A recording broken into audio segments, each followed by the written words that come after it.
আসসালামু আলাইকুম এভরিওয়ান, কেমন আছেন সবাই? এসএম সালমাস কিচেন থেকে আমি সালমা। আজকে আপনাদের সাথে একটা রেসিপি শেয়ার করব। একদমই সিম্পল একটা রেসিপি, যারা নতুন রাঁধুনি আছেন তাদের জন্য অনেক হেল্প হবে এই রেসিপিটা। এটা হচ্ছে হাতে মাখা মসুরির ডালের চচ্চড়ি অথবা মসুরির ডাল ভুনা। অনেক মজা হয় এটা এভাবে করলে। তো দেখেন, আমি এখানে প্রায় 2 কাপের মতো মসুরির ডাল নিছি। তো এটাকে আমি ধুয়ে পানি ঝরিয়ে নিছি। এটা আমি প্যানের ভিতরে এগুলো নিয়ে নিছি। এখনও আমি চুলাটা ধরাই নাই, যেহেতু এটা হাতে মেখে রান্না করব। তো আমি এখানে মশলাগুলো দিয়ে আগে মেখে নিব। তো এখানে আমি পেঁয়াজ কুচি দিয়ে দিতেছি পরিমাণ মতো। এরপরে আমি এখানে কিছু কাঁচামরিচ কেটে দিয়ে দিতেছি। এরপরে আমি এখানে মশলাগুলো অ্যাড করব। তো এখানে আমি রসুন বাটা দিয়ে দিছি 1 চা চামচ, আদা বাটা দিয়ে দিতেছি 1 চা চামচ, এখানে হলুদ গুঁড়া দিয়ে দিতেছি 1 চা চামচ, মরিচ গুঁড়া দিয়ে দিব 1 চা চামচ, এরপরে স্বাদ মতো লবণ দিয়ে দিব। দিয়ে এটাকে আমি ভালো করে মেখে নিব হাত দিয়ে।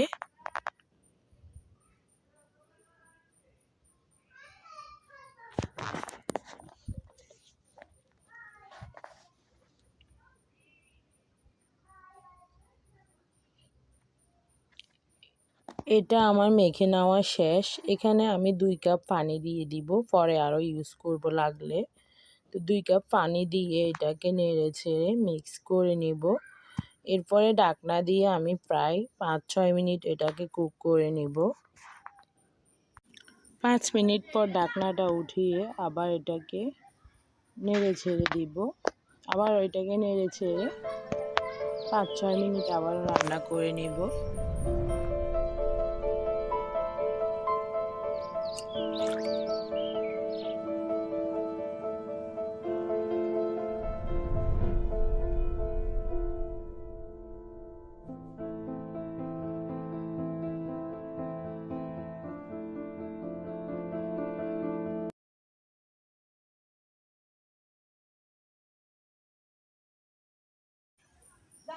আবার ওইটাকে 4-5 মিনিট কুক করে নিছি। এখন দেখেন পানিটা একবারে শুকিয়ে গেছে। এটাকে আমি ভালোভাবে নেড়ে ছেড়ে এখানে আমি পানি দিয়ে দিব আবারও 2 কাপ পানি দিয়ে এটাকে ভালোভাবে নেড়ে ছেড়ে এটার ভিতরে আমি বড় সাইজের 2টা টমেটো কুচি দিয়ে দিব। এটা অপশনাল, আপনাদের দিতে ভালো লাগলে দিবেন, না দিলে নাও দিতে পারেন, সমস্যা নাই। তো আমার কাছে টমেটো ছিল, টমেটোটা দিলে কালারটাও ভালো আসে, খেতেও ভালো লাগে। তো আমি এখানে 2টা টমেটো দিয়ে দিছি। এভাবে ডালটা রান্না করলে অনেক বেশি মজা হয়, ডালটা দিয়ে ভাত খাওয়া হয়ে যায়।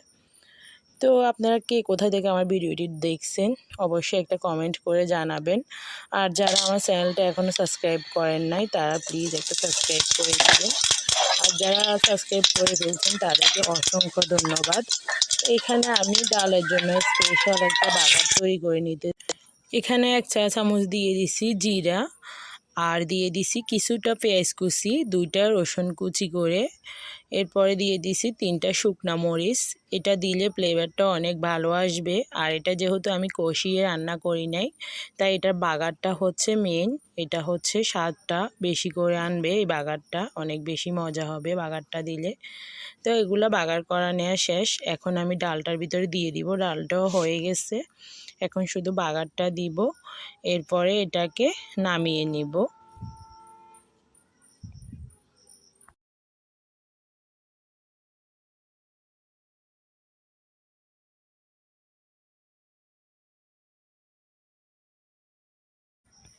ডালটা সম্পূর্ণ রেডি। আমি অফ ক্যামেরায় কিছু ধনেপাতা দিয়ে দিছি। তো এখন আমি ডালটা পরিবেশন করে নিতেছি। দেখেন কতটা ইয়ামি হয়েছে, এটা দিয়ে ভাত খাওয়া শেষ হয়ে যাবে, এত মজা হয়েছে ডালটা আসলে। তো যখন বাসায় কিছু থাকবে না, এই ডালটা রান্না করেও ভাত খেতে পারবেন অনেকগুলা। তো আল্লাহ হাফেজ, সবাই ভালো থাকবেন।